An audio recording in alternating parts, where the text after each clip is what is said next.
Good afternoon, everybody. So this video is going to be our cost of living budget report for the month of November 2020. This is the end of month report, so we're going to break down all of our various expenses that we have had, pretty much down to the last dollar. And I just want to make sure that everybody's clear on this, that we are on a limited budget. So a lot of you that are coming over here, good chance you're going to have a higher budget than we are. The point of this, the main thing you want to take away from this is we are on a limited budget, but we are still able to make it work by going through, working out a budget, and doing everything we can to stick to that budget by the end of the month. If you're coming over here on an equal, similar, or better budget, income range, you should still be able to do okay. It's just going to vary depending on what your requirements are, your housing situation, things like that. But we're going to go through and we're going to be showing the whole spreadsheet so that you can see where all of the different expenses are, and I'll be covering all of that. So let's get into it. All right, so now we are going to be taking a look at the actual budget spreadsheet. So to first start off, we're going to explain how the spreadsheet format is set up. So as I explained in one of the previous budget videos, the projected tab, this is your pre-month expenses. This is where you are going to actually go through and plan out all of your expenses for a set period of time based on what you are expecting things to be or what you know what they are. For example, if you have your fixed expenses, fixed costs are going to be things like your rent, your internet bill, things like that. So you're going to be able to go through here, pop in your fixed amounts, and then you can start to play around with your other variable costs. The whole purpose of the projected tab is to format and create your actual budget. The main goal here is at the end of the month, you got to make sure that your net expenses, or how much you're spending, you're not in the red. If you're in the red, like this month here, that means you're spending more than you actually have. So you're going to have to start dipping into savings, or you're going to have to go through and adjust something on this budget so that everything is good to go. The actual tab, this is where you will be doing all of your end of the month actual expenses. So everything you're actually spending, this is where that's all tallied up. And for the purpose of this video, I created a new tab. This is the comparison tab. All I'm doing is I'm copying and pasting all of the data from the projected tab of this month being November 2020. And at the same time, right next to it, I'm pasting all of the actual data, and I've got a comparison tab over here, or column, so we can see what the difference between those two is. If it's in the black, that means I went under. We had a little bit of money extra. If it's in the red, that means we went over. So I can go through and compare how our budget did. All of these tabs here are months. They're corresponding with the rest of the projected budget. And here we have all of the data day by day.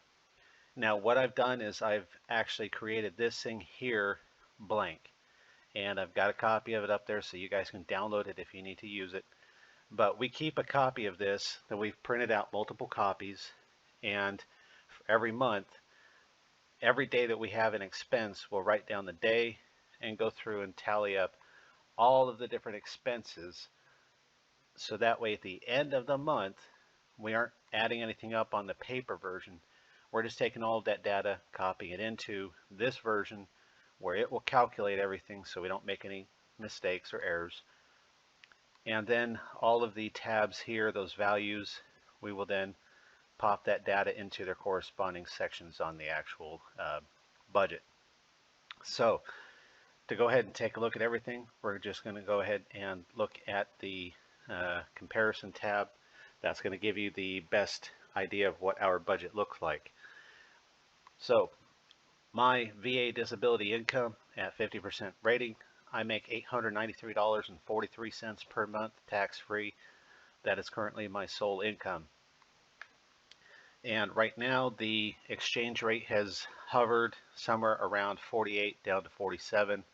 So pretty much for this month that meant about 42,000 pesos. My immediate deductions, this is stuff that I have to pay automatically. Savings, again, is zero. My budget only covers our expenses and some of my personal expenses. The earnings that Vina makes from her job, that is some of the money that we set aside for our emergency savings fund. So I don't actually put savings away on this portion of it. Visa fees. Typically for the 6-month visa extensions, including any transportation to go back and forth to the immigration office, that ends up averaging out to around 3,500 pesos per month. Here you can see that that was the projected was 3,500. This month we had some unexpected costs come up.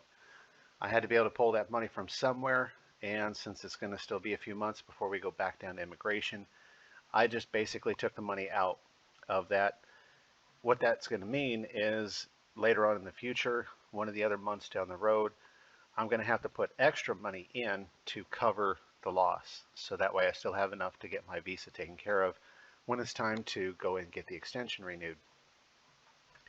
For my T-Mobile cell phone, my iPhone that I have back in the United States, I am still paying that off. I pay $10 a month for the device payment plan. And right now, for this month, I paid zero because their app no longer works here in the Philippines. The only way to make my payments is online, and now their system is not allowing me to log in. It's basically error on their part. They're still not able to fix it. So I have not been able to pay my bill this month. That's something I'm going to have to just pick up the difference later on. My credit cards back in the US, I pay about $80 a month, so that's 4,000 pesos. For my prescription medications, I'm no longer paying those because they have doubled in price over the last month or two. It is no longer within my budget. These are medications that I do not need to sustain life. These are more of a comfort medication. That would be things like acid reflux medication, things like that.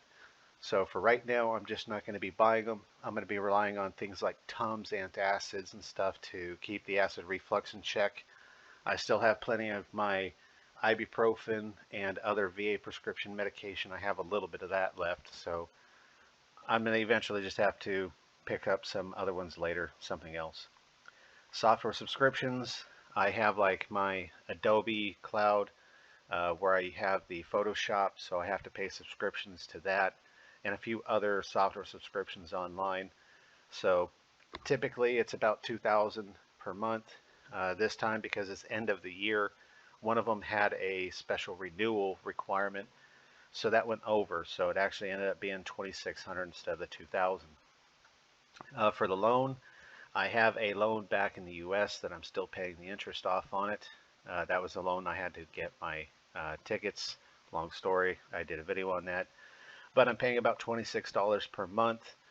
This month, for whatever reason, it went up to about $28, so ended up going 100 pesos over on that. Now, typically, out of my net income minus all of my deductions, I'm usually going to have around 11,300 in deductions. That's going to give me a spendable income of around 30,700. That's around $600 per month of spendable income. That's covering 2 adults.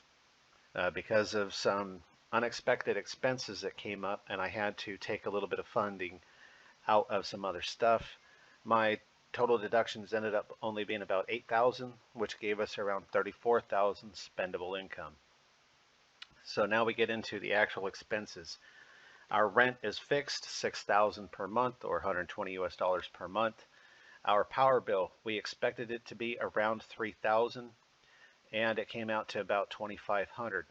One thing that's important to note here, our actual power bill for this month was only around 1,600 pesos, so like $32. The reason that it's higher right now is because during the earlier portion of the quarantine period, they weren't coming out, they weren't doing meter readings or anything like that. They weren't fully billing people for their power. So right now we are back onto paying our regular power bill each month, plus there's a second bill that's taking that 6 months of period where they weren't billing us fully, and then they're breaking that up into a certain amount of payments. So we're essentially paying the $1,600 for this month for our regular consumption, and then we're paying off that portion, whatever that they've been adding on to the other one. So we expected it to be about 3,000, ended up being around 2,500. City water, this is the water that comes out of your tap.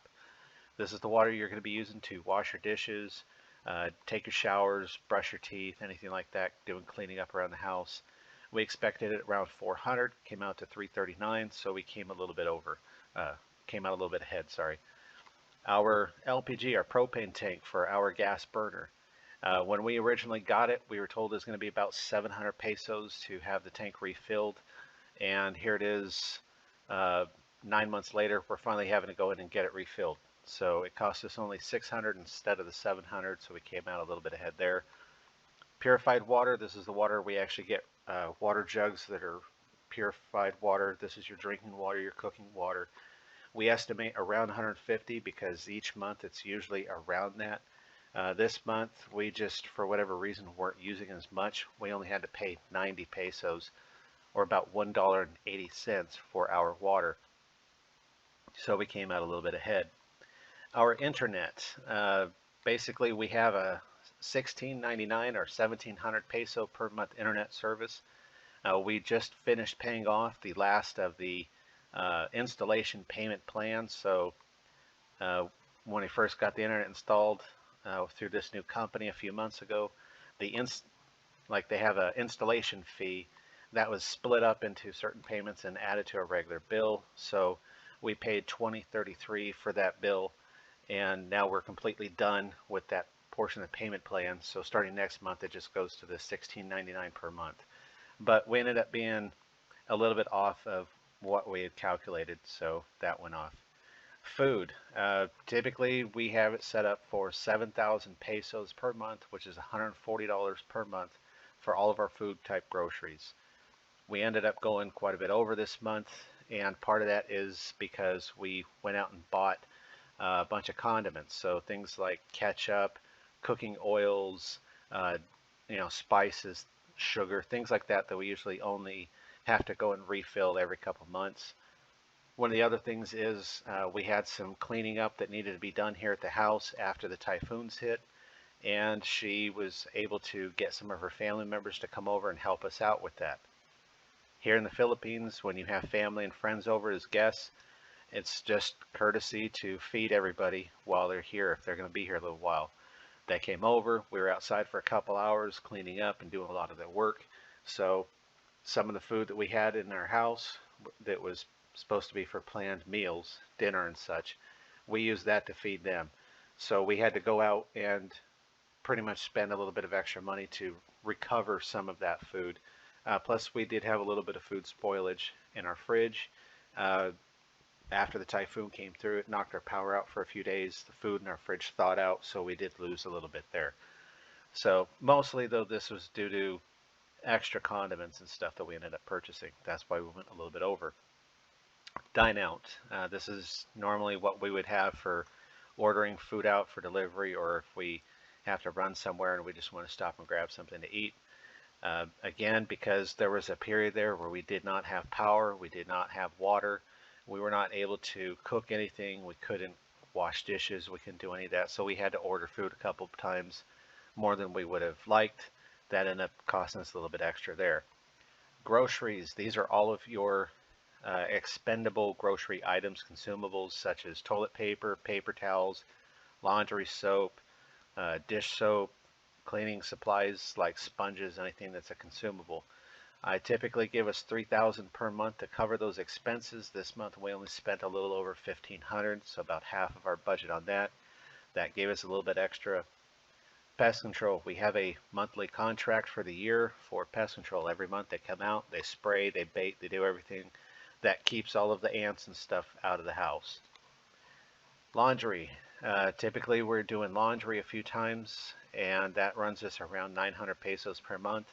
When you do laundry with the service, they will wash, dry, and fold your laundry. That month though, we only had to do laundry once, and part of it was because we were trying to save money. So Vina actually washed some of the laundry here at the house, no big deal. So we saved a little bit there.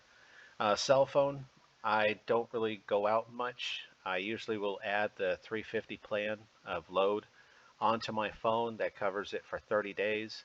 That's unlimited text to all network, unlimited calls to Globe and TM, which is one of the two primary carriers here.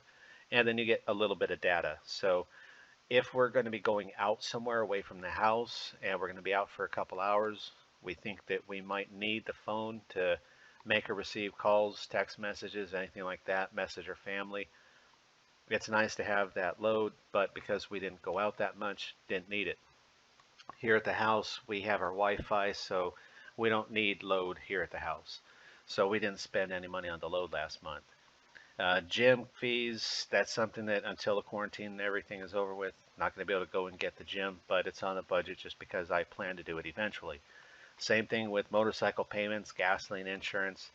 I got to wait till the quarantine stuff is over with before I can go out and try to finance a motorcycle. Plus, I got to have to save up a little bit more for the down payment and everything. But again, it's expected to be something I acquire in the future, so that's why it's still on the budget. Public transportation, that's us going out, getting groceries, doing any of our business runs that we've got to do. We have 1,000 set aside for the month because of the typhoons and everything. We just didn't go out that much, so we only spent 590 on transportation. Smoke and coke. Here's one of those categories a lot of people might be confused about. This is my personal little expense category. So my bad habit, I smoke cigarettes. So anytime I go buy cigarettes, it goes in there. Anytime we're buying soft drinks, any snack items that are not part of the regular monthly food budget, we're not going to the grocery store to get it. So if I run a 7-Eleven, grab a pack of cigarettes, and while I'm at it, I'll grab a bottle of Coke or I'll grab a Reese's Pieces candy or something like that. That's where that goes into that category. If we go down to the Sorry Sorry store and grab the kids a couple drinks, goes on there. If we have family members, friends, anybody that comes over for a little bit, we want to run downstairs to one of the stores and grab a couple Cokes for everybody. Goes into that category. It's not part of our regular food budget. So typically, if it's just for us, with cigarettes and everything, I've got it set at about 2,000 a month. But because we had family over quite a few times this month, went a little bit over. Miscellaneous other, this is something we don't usually plan for, but if we have to go and pick up any miscellaneous other items, appliances, furniture, any kind of art, items like that. So if we go out and buy any cooking utensils, silverware, uh, this month, we started buying some of our gift wrap stuff. So, uh, anything that would be for gift wrapping, things like that, tape, scissors, whatever. So we ended up popping about almost 4,000 in for that. So that's the explanation of our expenses overall. And if you take a look at everything, so for most of these, we were doing okay. We budgeted higher than what we actually spent, so we ended up saving a little bit there. We went just a tiny bit over on our internet expense because of that monthly fee, but from now on, it's going to be a little bit lower. Our big hit that we went, a big part of it was the food because we had a lot of people come over and have to help us clean up some stuff, so we covered a little bit extra on the food budget. Our dine out, again, typhoons and stuff, weren't able to cook or anything at the house, but we had to go a little bit over on that. The other one, smoking a Coke, buying a bunch of family and friends, their drinks and snacks and stuff when they would come over. And our miscellaneous other, that hit about 4,000. Now, if we look at our actual expenses, you can see here every day where we had logged in, times we would go to the grocery store. Typically, the way this works is at the beginning of the month, I get paid, we go down, we get our groceries, and everything will last us a couple of weeks. Then probably around 2 weeks later, we'll go back, pick up some more groceries. Those will oftentimes get us to around the end of the month. And we just repeat that process. Now here I have the other 1,000. It's because last month we went over a little bit, just like we did this month. So that money's got to come from somewhere. Vina covered it, and then this month I paid her back. We had to go to Ace Hardware. We had to pick up a stepping stool, some cleaning supplies, things that are not consumable cleaning supplies. We're talking about things like wire brushes, different tools and stuff like that. So when we went to Ace Hardware and we picked that up, that was under the other category. We also had to pick up some replacement LED light bulbs. So that's pretty much the bulk of what our other was. So when you look at our budget overall, we went about 1,400 pesos over, which is about $28 over what my income would have covered. That 1,400 will have to be taken out of next month's budget, so you kind of play the catch-up game, but that's how all this works. So overall, if you're looking to do a conversion into your own currency, I recommend you going to a website such as xe.com. They're the best choice for current foreign exchange rates. So just punch in whatever the peso amount is here, and then you can convert that over. I'm trying to keep these on the screen long enough so that you can see what they are, but this is what our budget looks like. I'm not hiding or disguising anything. I'm not trying to conceal anything. So living on a limited budget here, $600 US per month, spendable income to cover 2 adults, and for the most part, we can usually keep everything good to go. There might be a couple months where an unexpected expense comes up. We have to go a little bit over. Sometimes, depending on how our budget is set up, we end up with a little bit of money left over to throw into savings again. So hopefully this has been informative and really showing everything. The big thing to take away from this is not everybody is going to have perfect, wonderful, everything's working great. I'm not perfect, so of course we went over our budget a little bit here. Not too much, it wasn't too bad, but I did have to pull out money from other areas, and that eventually is going to possibly hurt later on, but that's just what it looks like. So thanks. So now that we have gone through and taken a look at the complete monthly expenses for November 2020, just a few things before we finish everything off is I just want to really stress that it really comes down to going through there in your projected part of your budget, that's your pre-month, and really planning everything out based on what you think your expenses are going to be. And once you've put all that data in there, you need to try and stick to that budget as best you can. If you have a good chunk of money set aside for savings to cover any overages, that gives you a little bit more freedom to be able to play around and adjust things month to month as you're seeing things increase or decrease, but you really want to try and stick to that budget as best you can. We are on that limited budget for 2 adults. We're still making it work, but money is tight at times. You can see on there's a few times that we had to go over. I already discussed a few situations that caused us to go over, but hopefully just by going out there and showing you our complete budget on a full, this is just the way it is. This is all open and realistic. We're not hiding expenses or modifying prices to please the YouTube people. This is just what our actual budget is. So hopefully this has been useful information. We do appreciate you guys watching. Let us know if you have any questions or comments. Thanks.